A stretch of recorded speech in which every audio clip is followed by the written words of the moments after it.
firefighters.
Oh yeah, you can't go and sit inside. Where I went, they told me.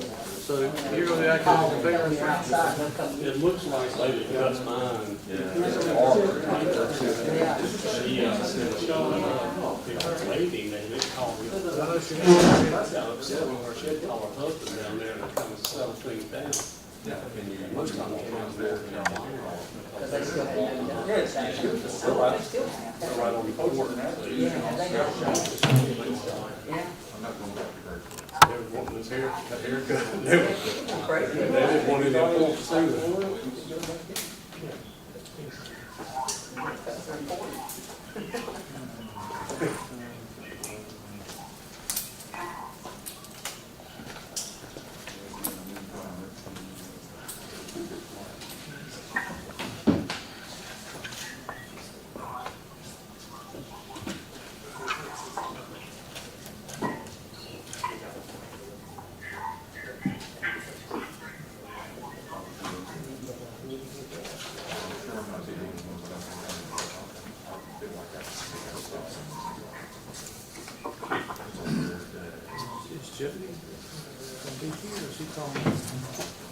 Jody, are you online? I don't see him on the list.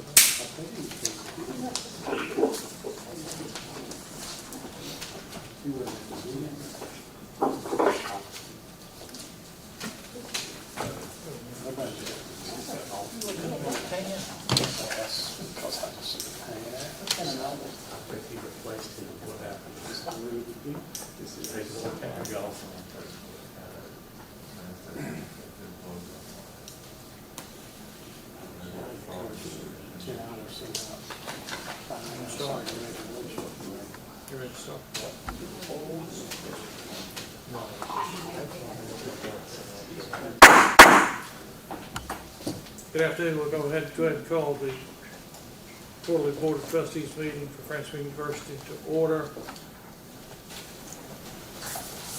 For the record, the media has been notified in accordance with requirements of the Freedom of Information Act.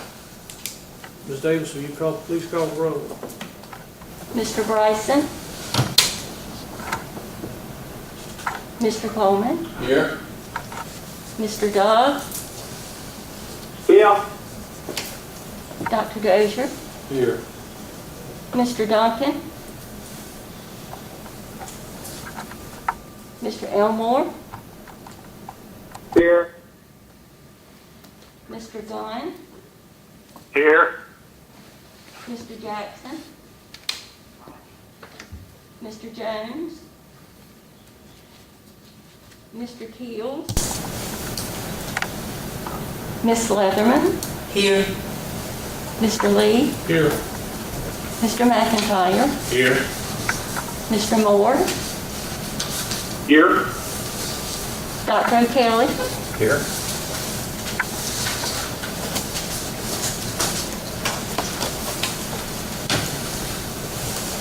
There's a quorum present, so we will continue. You have been provided either through email or you have with you today a copy of the March 5, 2020 minutes. Are there any corrections or additions? Recommend approval. Motion by Dr. Dozier. Second? Second by Mr. Coleman. All in favor say aye. Aye. Any opposed? Aye. Minutes are adopted as written. We'll now go to the committee reports. The executive committee, and first of all, before I do that, I want to tell you I appreciate the folks meeting by Zoom and doing the committee work before we got here, so that's why we're not having committee meetings today. But I appreciate them doing that. The executive committee met and we took no actions. There's generally nothing to report from that committee. We'll next go to Dr. Dozier with academic affairs and accreditation. Thank you, Mr. Chairman. I served as the acting chair for this meeting.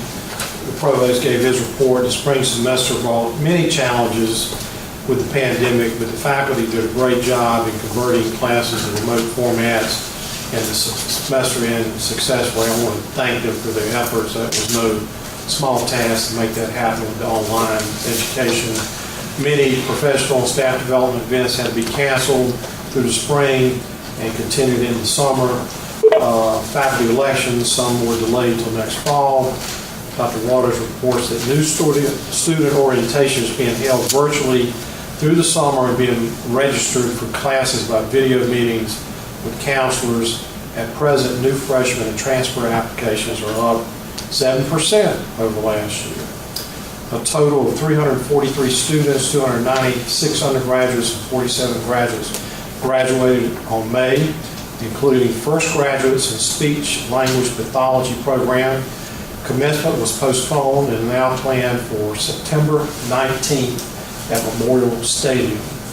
Dean Walker, and this is very interesting, reported that the library has remained open since fall break and has provided necessary computer resources and internet access for students during the spring semester and summer sessions. School of Business received full accreditation in January. The nursing program is awaiting their new accreditation status, and the PA program has a site visit scheduled for June 29th through 30th. Dr. Blackwell reported on the international program. 5 students returned from France and Ireland, but completed their semester successfully, and 14 international students left to return home to Europe. All student and faculty international trips and exchanges have been canceled or on hold through the fall of 2020. That's my report, Mr. Chairman. Any questions for Dr. Dozier? Hearing no questions, we'll next go to the development and alumni. Mr. Moore. Thank you, Mr. Chairman. We had a well-attended meeting. I believe everybody was able to make it last week. We first heard from Lawrence Stanton with the Development and Foundation report. There were a couple of events that were scheduled. The 50th Gala has had to be rescheduled from April 7th to October 1st, coming up in the fall. And the Chairman's Golf Classic that was scheduled for May 21st, unfortunately, had to be canceled due to the COVID-19 outbreak. The Education Foundation received several new gifts. There was a William H. Johnson Scholarship, the Rosamond Rollins Coleman and William W. Coleman Jr. Baseball Scholarship. And I just want to say we appreciate their generosity, and our thoughts are with the Coleman family. Duke Energy awarded a gift of $50,000 for the engineering makerspace, and the First Generation Fund will be awarding their first awards coming up this fall. They had a 2019 financial statement audit that Education Foundation did. It was a clean audit, and everything comes in just under $32.7 million in assets. The Employee Assistance Fund has been utilized in the past to assist faculty and staff during times of need, including Hurricane Florence and Hurricane Matthew, due to the COVID-19 outbreak, creating a difficult time for many of the employees at Francis Marion. The fund has been reopened, and it, to date, has assisted at least 180 employees of the university. We next heard from Lee Doherty, the Alumni Affairs report. The alumni events, obviously last time we were there for a board meeting, they had a very successful alumni awards night at the PAC and had several outstanding honorees that night. On March 9th, they had a alumni reception for the psychology department at the cottage, which was well attended. And since the COVID-19 outbreak, They've solicited stories of alumni that are out in the field making a difference during the response and collected several of the stories in leadership and service among the ranks, and have been able to turn many of those into social media postings. Finally, we heard from Teresa Rainey regarding the Regional and Community Affairs report. And with regard to University Place Gallery, in spite of the fact of the continuing difficulties posed by COVID-19, they've been conducting exhibits online and having online artist discussions. Both leadership institutes concluded their sessions for the year and were very successful. And finally, the Richardson Center for the Child is opening in June 15th. They'll be adhering to all CDC, DHEC, and DSS protocols and procedures. And during the summer, online interactions have been provided for parents and children. So they're doing really great work. A lot of difficulties that have been posed during this time, but they are making lemonades out of lemons, and a lot of good things are still happening. So we were very proud of their report and very grateful for their work. And that concludes my report, Mr. Chairman. Thank you, Mr. Moore. Any questions for Mr. Moore? No question, Mr. Moore. We next go to Finance and Facilities. Mr. Gunn. Thank you, Mr. Chairman. The Finance and Facilities Committee met recently on May 27th with very good attendance. I would call your attention to one action item which is in your packet, and that is the resolution 04-20 for a tuition freeze and university budget approval. The resolution freezes tuition and required fees at this current year's rates for the 2021 academic year. Additionally, this resolution approves the university budget at the current year's appropriation amount based upon South Carolina House Bill 3411. Resolution 04-20 is recommended for approval by the Finance and Facilities Committee. We have a motion from the Finance Committee Motion committee. for 04-20 resolution for tuition freeze and university budget approval. Do I have a second? Second, Mr. Coleman. All in favor say aye. Aye. Any opposed? Aye. Passes unanimously. Aye. The committee received a budget summary report that indicates revenues continue to exceed projections due to strong enrollment, and that general fund expenditures are down in comparison to last year. There are no major challenges to the financial aid awards since the March report. And finally, the committee discussed the ongoing development of the new facilities. The Honor Center and the Leatherman Medical Education Complex are both on schedule, with the Honor Center being completed during the fall term and the MEC by the late summer. And finally, the design build team has been selected for the Freshwater Ecology Center, and negotiations regarding the design are underway.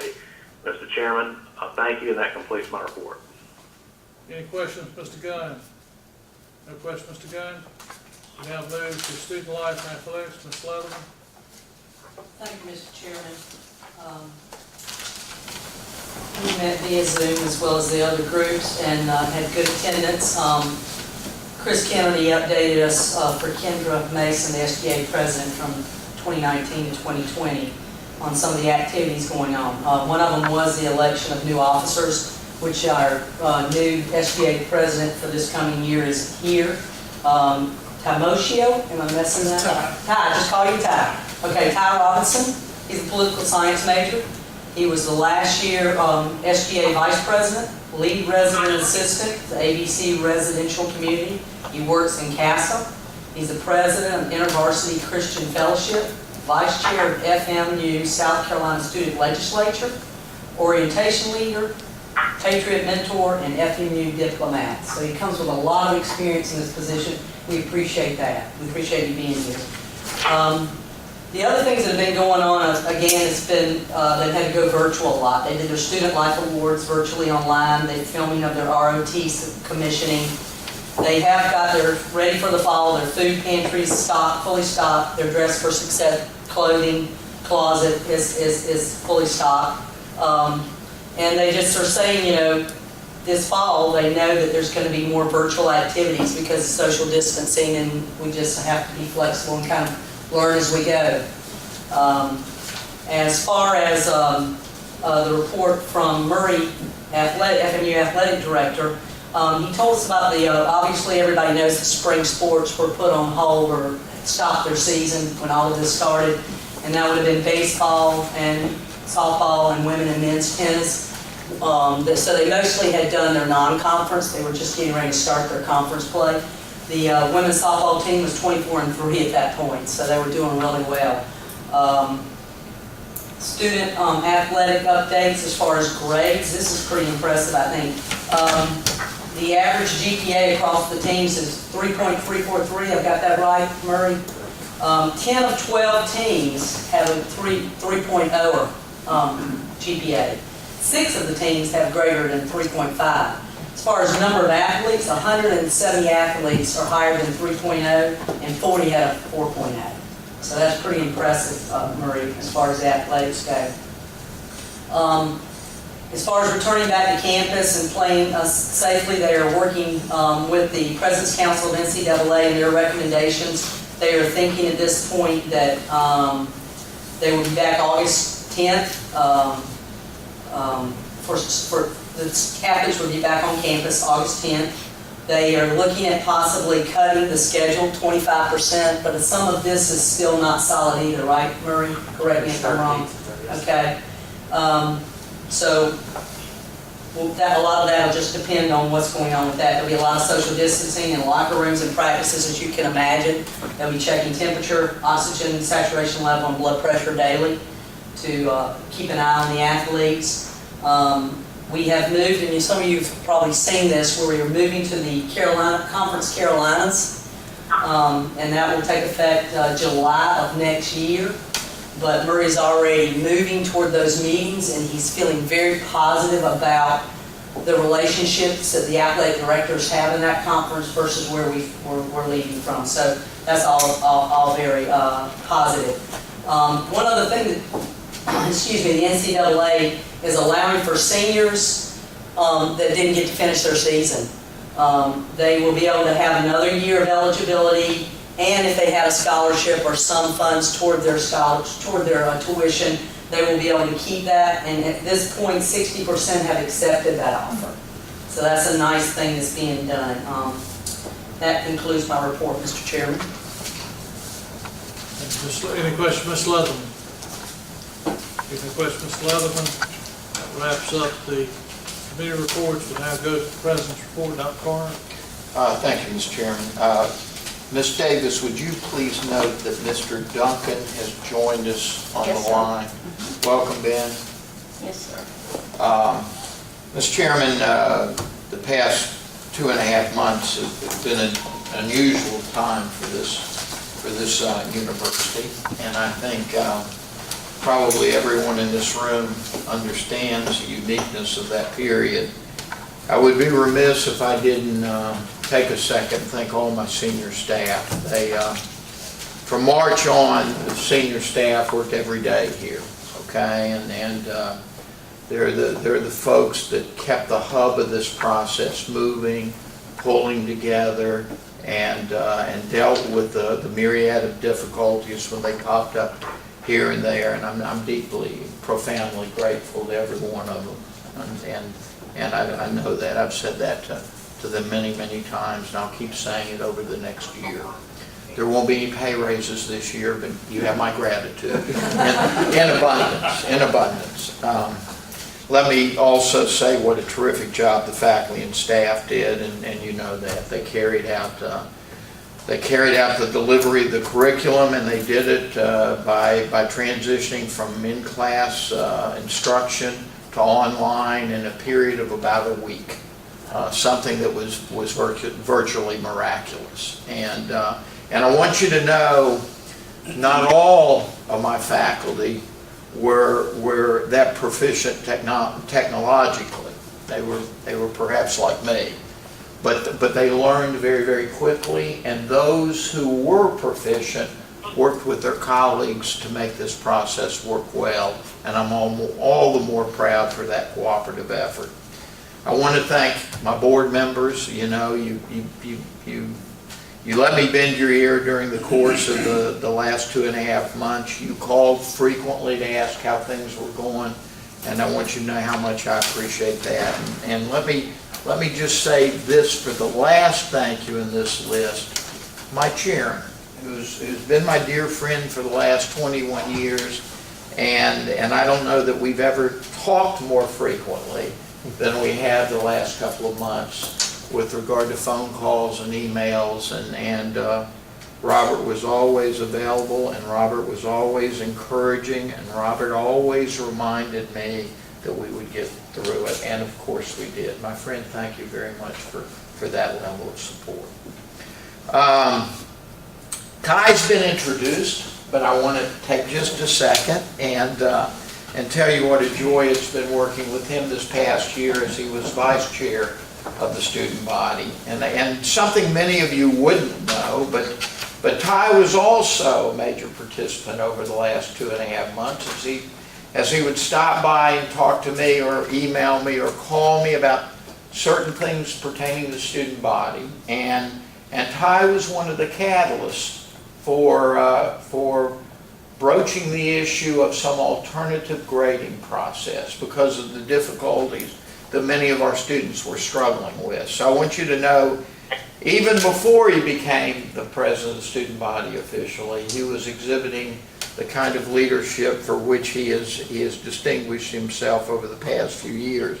You know, it's interesting when you listen to Ty's when you listen to his introduction, you know, I'm reminded of a conversation Chris Kennedy and I had a couple of days ago. We were talking about Ty, and Chris said, you know, Fred, heck, he's done everything here except be the center on the varsity basketball. And to which I would respond to Chris, the year's not over yet, okay? So anyway, Ty, it's a joy to welcome you here and have you be a part not only of this deliberation, but of leading our student body going down the road. I want to thank the board for freezing tuition this year. I don't think we had to twist any of your arms to vote on it. I think everybody in this room understands how unconscionable it would have been given the financial circumstances that exist in this state right now to have done anything other than what we did. I'm pleased that this is the second year in a row we're able to do that. You know, we're all proud of the fact that we have one of the lowest tuitions in the state of South Carolina. In any event, I think continuing to hold tuition at a solid state level makes this institution more and more accessible to more and more people. So I thank you for that action. So if I might, Mr. Chairman, let me just take a couple of minutes and talk to you a little bit about our reopening in the fall and some of the things that are underway.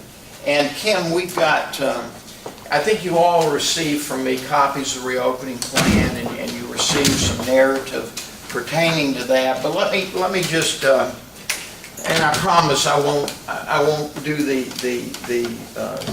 unconscionable, the unpardonable sin of reading to you the PowerPoint, okay? But I do want you to understand that this really is the schematic that will follow getting ready for the fall. And if I might just walk you through this very quickly. On the far left-hand column, you see the plan components. Each of those lines really represent a milestone that we'll achieve by that date. The next column, that second column, is when we bring more and more people onto campus. The third column is the point in time at which we will have acquired that equipment or material on campus. And finally, the most critical item, the fourth area is the time at which we believe we'll receive the federal money related to funding some of those initiatives that are addressed in columns 1, 2, and 3. So let me just highlight a few things for you, and I promise I won't go through each of those, but as we've discussed, we're going to revise the calendar a little bit, but not much. We're going to, this coming fall, we will in fact, we will be in session the Wednesday before Thanksgiving. That will be the last day of regular classes. The last day of regular classes.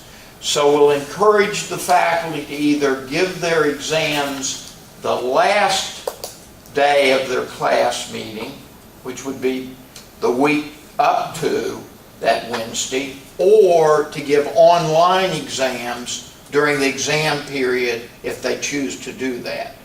So when we leave that Wednesday afternoon, essentially students will not come back onto campus after Thanksgiving.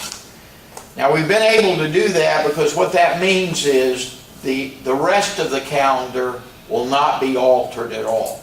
Okay, we'll continue to take Labor Day off. We'll take the 2 days off for fall break. I think it's certainly important to me, and I know to many of you that our students have the opportunity to return home and vote that Monday, which is a federal holiday, vote in that election. And again, the rest of the calendar will stay exactly the same. We'll begin the same day. So the only thing that students have to remember about the change in the calendar is that last Wednesday before Thanksgiving will be a class day, but that will be the last class day of the semester. Obviously, we're not in a position now to make determinations about what we'll do about commencement. We'll wait until we get further into the fall to see how we'll handle issues pertaining to commencement, December commencement. As was reported earlier, we will have a September commencement Memorial Stadium for the May class that just graduated. Gotten a lot of positive comments about that. I think we can get enough social distancing at Memorial Stadium so that commencement process ought to work pretty well.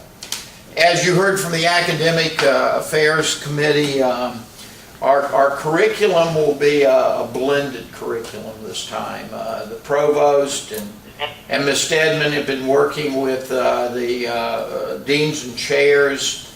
The preponderance of our courses will be in class, will be person to person. We'll have more classes than we did last year online, and we're trying to stay in that 20 to 25% range, no more than that online if we can work that out. And as we go along, we want all of our faculty to keep 1 foot on a virtual platform in the event that there's a resurgence of the virus in the fall. They'll be able to very quickly go to an online curriculum if the governor issues an executive order that closes state institutions down again. I think we're all attentive to that. I think the deans and chairs are attentive to that, and I think our faculty's attentive to that. So I think we'll be well prepared to go in that direction. I hope we don't, but I think we'll be prepared if we're required to. And by the way, we'll also have some hybrid classes. We'll have some classes in which faculty may teaching 3 classes a week. 2 of those classes may be person to person. 1 of those classes may be online. Fortunately, all that helps us with the fact that with our new distancing efforts inside classrooms, we'll have less classroom space.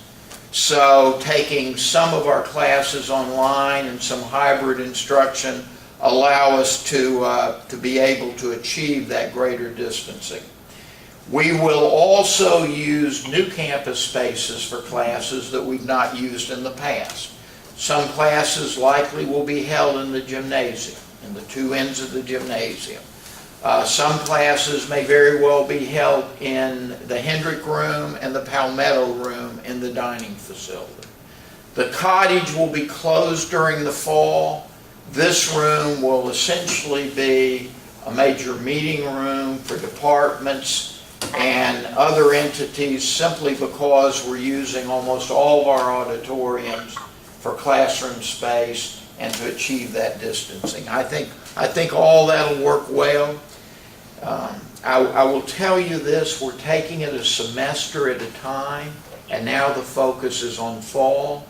When we get about halfway through fall, I'll ask my friend Peter to sit down with the deans and chairs again, and let's begin assembling this process to see if we have a little more latitude to do things as we come into spring.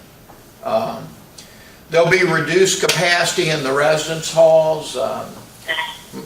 Chris Kennedy has kind of worried through this process with me in terms of reducing some of the capacity in some of the rooms by removing beds and creating some more singles. There'll still be doubles, but what we're trying to do in many instances is to the dormitories that would have had 2 and 2, take 1 bed out so there would be 3 in a dormitory rather than 4.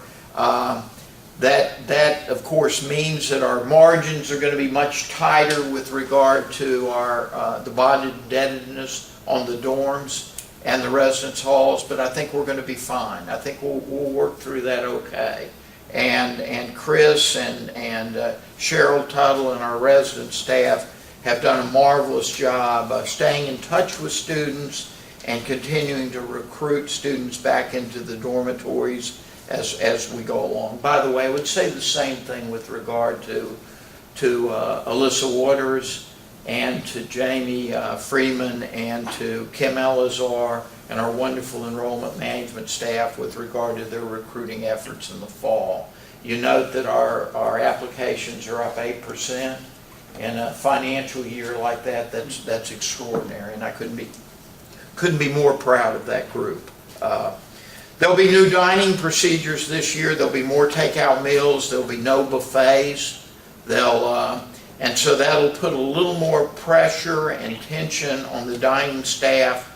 That's one of the reasons we've decided to close the cottage for the fall. The grill will be open as the alternative to the dining facility, but we want to try to manage this as effectively as we can without overburdening the workload on that dining facility staff, who, by the way, have done a wonderful job dealing with the 100 students we had in the dorms the last couple of months.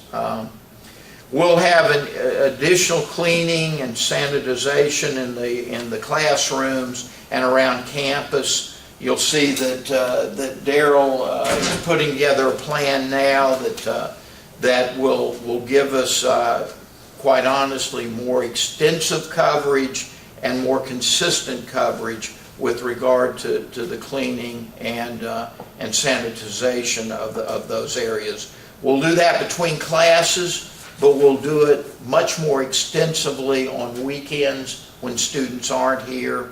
The fact that we'll reduce some of our student activities in the fall will give us more opportunity to do that because we won't be using so much of our classroom space for weekend activities and the like. Fall will be, it'll be a new normal. I hope in time we'll get back to our old routine, but fall will be very much a transitional, semester.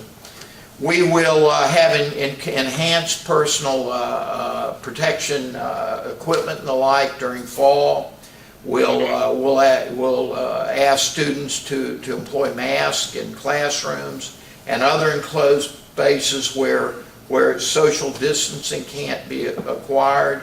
We are entering into an expanded medical contract with Hope Health, which will extend substantially the level of medical care that our students and faculty and staff can get from our provider. And of course, you all know Hope Health will be fully ensconced across the road in the old foundation building as fall begins.